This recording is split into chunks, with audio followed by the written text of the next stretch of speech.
Hi hello నమస్తే. ఈరోజు మనం 10th క్లాస్లో ఒక చాలా ఇంపార్టెంట్ అండ్ చాలా ఇంట్రెస్టింగ్ చాప్టర్ అయినటువంటి pair of linear equation in two variables అనే చాప్టర్ గురించి అయితే డిస్కస్ చేయబోతున్నాం.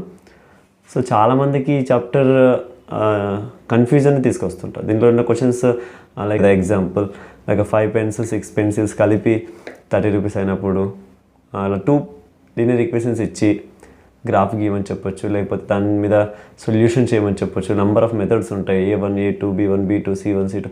సో ఇలాంటి అన్నింటినీ చూసి కాస్త కన్ఫ్యూజన్ తీసుకొచ్చే అవకాశం అయితే ఉంటుంది. సో వీటన్నిటినీ కూడా క్లియర్ చేస్తూ ఈజీ వేలో ఈ ప్రాబ్లమ్స్ని క్లియర్ చేస్తూ మనం ఈ చాప్టర్లోకి ముందుకైతే వెళ్దాం. So let's start our chapter. So ఎటువంటి ఆలస్యం చేయకుండా మనం లెసన్లోకి అయితే వెళ్ళిపోదాం.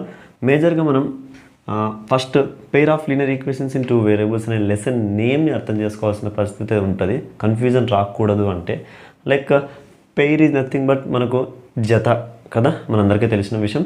పెయిర్ ఈజ్ నథింగ్ బట్ జత. పెయిర్ ఆఫ్ లీనియర్ ఈక్వేషన్స్ అంటే లీనియర్ ఈక్వేషన్స్ ఎన్ని ఉన్నాయి? జత అంటే ఒక 2 ఉన్నాయంట. 2 లీనియర్ ఈక్వేషన్స్ని ఇచ్చి సాల్వ్ చేయమంటాడు. Maybe graph, maybe solving. So solve చేస్తేనే గ్రాఫ్ కూడా వస్తుంది. ఓకే, నెక్స్ట్ అది కూడా ఆ లీనియర్ ఈక్వేషన్స్ ఏముంటాయంటే 2 వేరియబుల్స్లో ఉంటాయి. Is nothing but we are having 2 variables means X Y P Q maybe anything.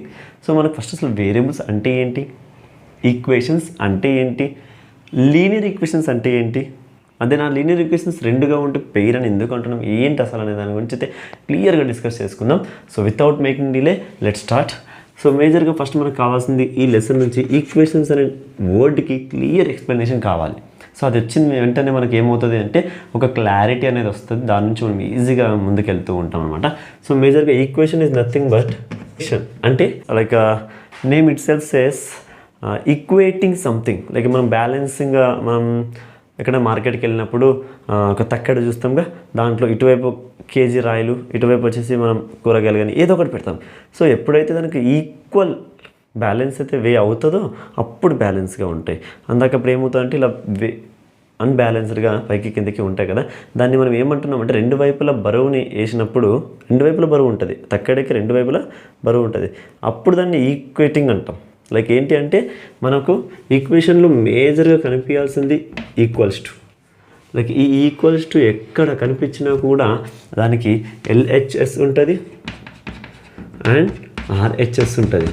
Left hand side, like left hand side and right hand side. So ఈ రెండింటిని మనం ఈక్వల్ చేస్తున్నాము అంటే that is called equation. But దీనికంటే ముందు మనం ఇంకేం తెలుసుకుందామంటే like దీనికన్నా ముందు ఎక్స్ప్రెషన్ తెలుసుకుందాం. What is expression? ఇక్కడ మనం ఈక్వల్ టు చేస్తామని చెప్పాం కదా, ఈక్వేషన్ని ఏ దాన్ని ఈక్వేషన్ చేస్తామంటే maybe we can do 2 different expressions. We are equating 2 different expressions అంటే 2 డిఫరెంట్ ఎక్స్ప్రెషన్స్ని ఈక్వల్ చేసుకున్నా కూడా మనకు 2 స్టేట్మెంట్స్ వస్తాయి. LHS ఒక స్టేట్మెంట్, RHS ఒక స్టేట్మెంట్, లేదా LHSలో ఉన్న స్టేట్మెంట్ RHSకి ఈక్వల్ అని చెప్తున్నట్టు. రైట్, నథింగ్ బట్ ఇక్కడ LHS ఈక్వల్స్ టు RHS అంటున్నామంటే ఇది ఏదైతే ఉందో ఇక్కడ స్టేట్మెంట్ లైక్ x+5 ఇది ఒక స్టేట్మెంట్. దీన్ని మనం ఏమంటున్నామంటే 10 అంటున్నాం. నథింగ్ బట్ దీనికి ఈక్వల్ అని చెప్తున్నాం. సో ఇవన్నీ అర్థం అవ్వాలంటే ఈ ఎక్స్ప్రెషన్స్ అంటే ఏంటి అర్థం కావాలి. నెక్స్ట్ ఈ ఎక్స్ప్రెషన్ అర్థం కావాలంటే ముందు మనకు వేరియబుల్స్ అండ్ కాన్స్టెంట్స్ అంటే ఏంటి అర్థం కావాలి. సో వేరియబుల్స్ అండ్ కాన్స్టెంట్స్, ముందుగా మనం కాన్స్టెంట్తో స్టార్ట్ చేద్దాం. లైక్ కాన్స్టెంట్స్ అంటే, తర్వాత వేరియబుల్స్ అంటే ఏంటి, తర్వాత ఈ రెండితో నుంచి ఎక్స్ప్రెషన్ ఎలా వస్తుంది అండ్ ఎక్స్ప్రెషన్ నుంచి ఈక్వేషన్ ఎలా ఫామ్ అవుతుంది అని చెప్పి మనం తెలుసుకుందాం. So constant is nothing but a numerical value అని చెప్పొచ్చు.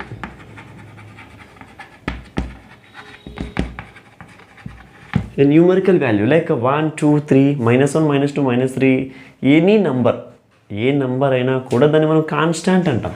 ఏమంటాం? కాన్స్టాంట్ అని అంటాము.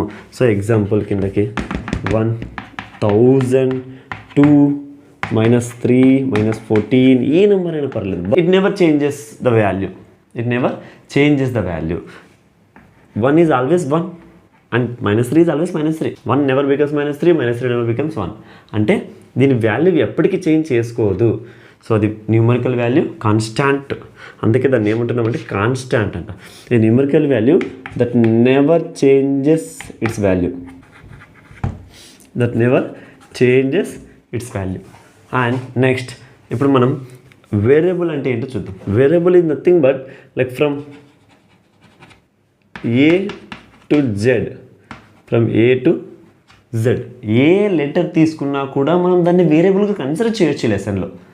అంటే ఇక్కడ ఏం చెప్తానంటే ఫ్రమ్ ఏ నుంచి జెడ్ వరకు ఏ వేరియబుల్ తీసుకోండి, ఏదైనా లెటర్ తీసుకోండి, దాన్ని వేరియబుల్గా కన్సిడర్ చేయొచ్చు. And it can change the value, అంటే చేంజ్ చేసుకోవచ్చు. లైక్ ఎగ్జాంపుల్ చెప్తాను అండి, x = 5 అని ఇస్తారు ఒక్కొక్కసారి. సో మీరు చూసే ఉంటారు. ఇప్పుడు x వాల్యూ ఎంత 5 అని. బట్ ఇంకొక క్వశ్చన్కి వెళ్ళేసరికి ఏమవుతుందంటే x వాల్యూ మేబీ 7 అవ్వచ్చు, మేబీ. సో అలాగే ఎక్స్కి కాన్స్టాంట్ లేదా ఫిక్స్డ్ వాల్యూ అనేది ఉండదు. X not only X, any variable we don't have any fixed value.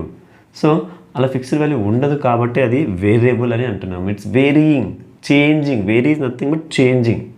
So example మనం ఏం రాసుకోవచ్చు అంటే ఏ టు జెడ్ ఏ వరే రాసుకోవచ్చు, X Y anything, P Q etcetera. And it can change a value, so not constant. So ఇప్పుడు the combination of variable and constant is called expression. Combination of variable and constant is called expression. Okay, like ఇప్పుడు ఈ వేరియబుల్ని కాన్స్టాంట్స్ని కలిపితే nothing but combine చేసి రాస్తే దాన్ని expression అంటాం.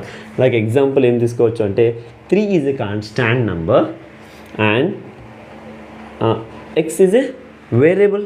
It is a constant and variable plus again one constant equals to this is nothing but like ఇది మనకు ఎక్స్ప్రెషన్ అవుతుంది, నథింగ్ ఎల్స్. ఏమవుతుంది 3x + 5 ఈజ్ ఎక్స్ప్రెషన్ అవుతుంది.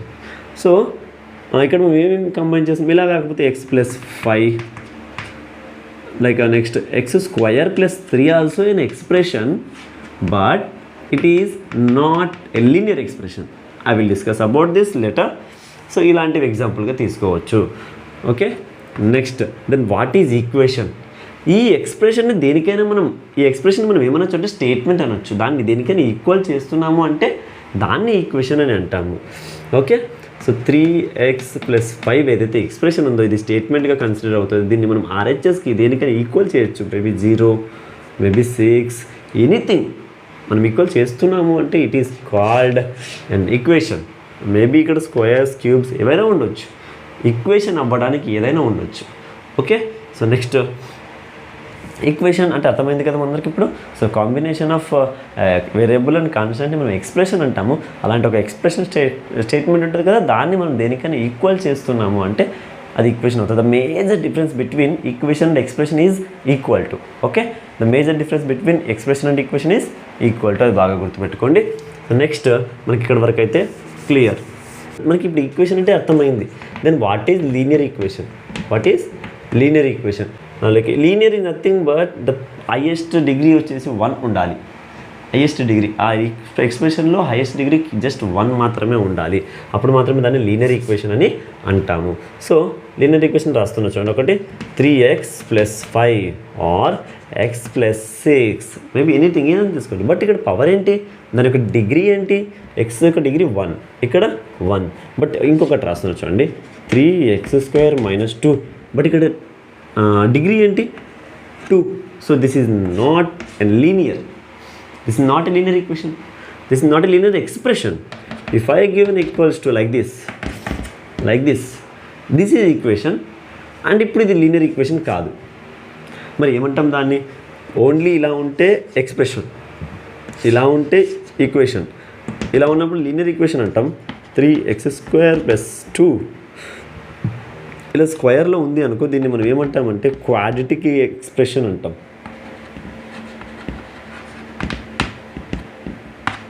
క్వాడ్రాటిక్. ఇన్ కేస్ ఇక్కడ క్యూబ్ ఉందంటే like 3x³ + 2 is there, then we call it as cubic. So ఇలా మనకు పాలినామియల్స్లో తెలిసే ఉంటాయి ఇవన్నీ. So we don't need of now. Like ఇప్పుడు 3x + 5 = 0 is an equation which is linear equation. And this is having a square, degree ఎంత ఉంది 2 ఉంది, it must be 1 ఉండాలి లీనియర్ ఈక్వేషన్ అవ్వాలి అంటే. సో ఇది లీనియర్ ఈక్వేషన్ కాదు. నెక్స్ట్ ఇవి రెండు ఈ లీనియర్ ఈక్వేషన్ అవుతాయి. So linear equation in 1 variable, ఇది లీనియర్ ఈక్వేషన్ ఇన్ 1 వేరియబుల్. ఎందుకు 1 వేరియబుల్ అంటున్నామంటే వీ హ్యావ్ ఓన్లీ ఎక్స్, అంతే, వేరే వేరియబుల్స్ లేవు. ఈ ఎంటైర్ ఈక్వేషన్లో ఒక్క లెటర్ మాత్రమే ఉంది. So it is linear equation in 1 variable. So 1 variable గురించి తెలుసుకున్నాం కదా. ఇప్పుడు 2 వేరియబుల్స్ అంటే ఏంటి? Linear equations in 2 variables like 3x + y = 20 ఇలా ఉంటుంది కదా. సో ఇక్కడ డిగ్రీ 1, ఇక్కడ కూడా డిగ్రీ 1, స్క్వేర్స్ ఉండకూడదు, క్యూబ్స్ ఉండకూడదు. ఎందుకు? లీనియర్ ఈక్వేషన్ అవ్వాలి అండ్ 2 వేరియబుల్స్ ఉండాలి, 2 డిఫరెంట్ వేరియబుల్స్. లైక్ ఇంకొకటి కూడా ఎగ్జాంపుల్ చెప్తున్నా, -4x - 2y = 18, లైక్ ఏదైనా తీసుకోండి, నో ప్రాబ్లం. బట్ ఇది ఒక example for linear equation in 2 variables. And then what is pair of linear equations? Pair of linear equation is nothing but ఇది కదా. So ఇక్కడ ఒక లీనియర్ ఈక్వేషన్, ఇది ఒక లీనియర్ ఈక్వేషన్, 2 లీనియర్ ఈక్వేషన్స్ కలిస్తేనే జత అంటాం కదా, 2. సో ఇది, సో దీన్ని పెయిర్ ఆఫ్ లీనియర్ ఈక్వేషన్ అంటాం. నెక్స్ట్ అండి ఇక్కడ మనకు జనరల్ ఫార్మ్స్ ఉంటాయి. General form of linear equation, general form of linear equation in 1 variable. In 1 variable ఏంటి అంటే ax + b = 0 ఇది. And general form of linear equation in 2 variables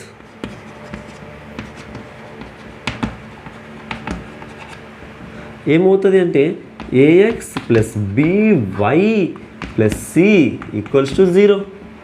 let me explain what happening here. Like ఇప్పుడు single variable ఉన్నప్పుడైతే only X is a variable, then what about A and B?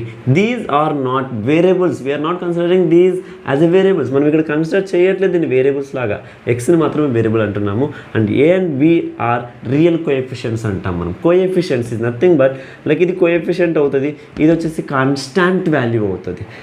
Like ఒక letter పక్కన ఒక number ఉంది అంటే దాన్ని మనం ఏమంటాం అంటే కోఎఫిషియెంట్ అంటాం. సో ఇలా సపరేట్గా ఉంది అంటే దానికి కాన్స్టాంట్ నెంబర్ అంటాం. దానికి ఎగ్జాంపుల్ నేను రాశాను కదా, like 3x + 5 = 0. Then we call A value వచ్చేసి 3 అవుతుంది, బి వాల్యూ 5 అవుతుంది, X is X. So variable, okay. So X value ఏమైనా ఉండొచ్చు, ఓకే. సో ఇక్కడ మనం ఏ అని జనరల్ ఫామ్గా రాస్తున్నాం అంతే. సో ఇక్కడ చూడండి, ax + by 2 వేరియబుల్స్ ఉండాలి, 1 and 2 variables with 1 constant. We may have constant. ఒక ఈక్వేషన్లో కాన్స్టెంట్ లేనప్పటికీ కూడా మనం కాన్స్టెంట్ని 0గా అనుకోవచ్చు కదా. So that's why we can take C as constant. So ax + by + c is constant. Then general form pair of linear equation గురించి తెలుసుకుందాం. Pair of linear equation in 2 variables.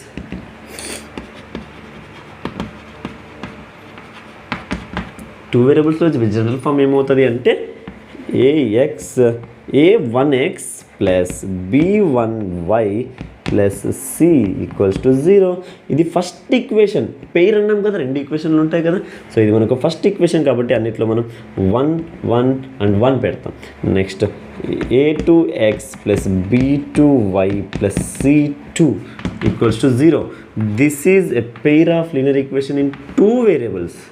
Pair 2 equations with 2 variables, 2 different వేరియబుల్స్గా consider చేస్తాము. ఇది general form of pair of linear equation in 2 variables. So is it clear? I think so అంత క్లియర్గా ఉందనుకుంటున్నా.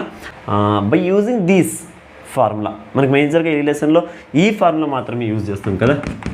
This is very very important, okay. దీని నుంచి మనం ఏం చేస్తామంటే మేబీ గ్రాఫ్స్ గీస్తాం. అక్కడ మనం దేన్ని ఇండికేట్ చేయాలి, లైక్ ఇంటర్సెక్టింగ్ లైన్స్ అని వస్తుంది, తర్వాత కోఇన్సిడెంట్ లైన్స్ వస్తాయి, ప్యారలల్ లైన్స్ వస్తాయి. అవన్నీ ఎలా వస్తాయంటే by depending upon this formula అని చెప్పొచ్చు. This equation, this pair of linear equation general form నుంచే మనకు అవి